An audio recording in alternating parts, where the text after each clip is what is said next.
What's up, my people? Something is going to reveal itself. Big tech arrives in rural Spain. Like, it's not a joke. This is what I say is good, or would I say it's partially good? Anyways, meanwhile in rural Spain, like another conflict is going to unfold just very soon, very soon. But what do you think this conflict is going to be about? This time over technology and land. So this dispute that might come up anytime should be about the land or technology. But something here is serious. Major tech companies are increasingly moving data centers, renewable energies, and infrastructure, even digital projects into smaller Spanish communities. Officials argue this investment creates jobs. Guys, the government calls it modernization and economic progress. Of course, if something like this is being moved to rural areas around Spain, some communities, is going to create that job opportunity for people, improve infrastructures. Of course, it's going to help position Spain as a major European tech hub.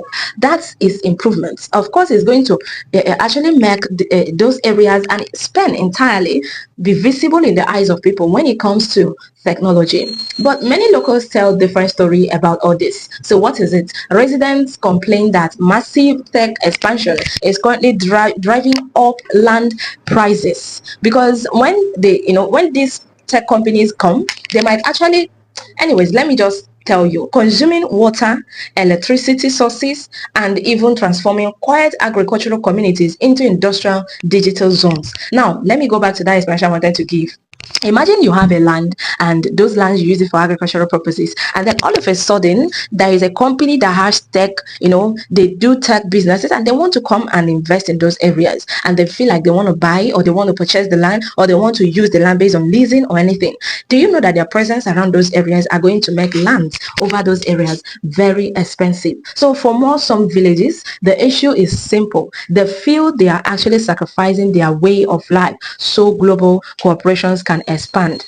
They're actually seeing it that these things are coming and we are giving out our social life to this, and this is global corporation. It can also expand their cloud computing empires. So as this story is even bigger than Spain, across the world, it's not just about tech.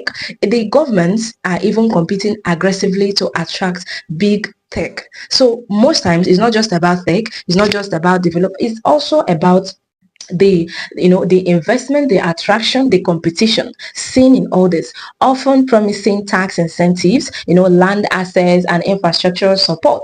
But critics also have their own to say. They also argue people frequently absorb the hidden costs. Of course, this raises an uncomfortable question in the minds of both people. Now, who truly benefit from the digital economy? That is the main question here.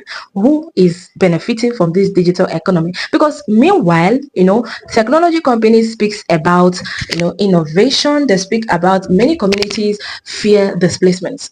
They speak about innovations. For many communities fear environmental strain and loss of local identity, because when they come to dominate, so many people might lose their local identities. Some of them might actually be displaced from their homes or from their workplace or anywhere around. So the future may be digital, but somebody still pays the physical price. That these lands that are going to be used to build things, to actually develop, is people's lands, people's possessions, and they might be displaced from those things. Then those are the things which people are even worried about. So for more information, I'm going to keep you updated. Just stay tuned, subscribe to my channel, and don't go anywhere.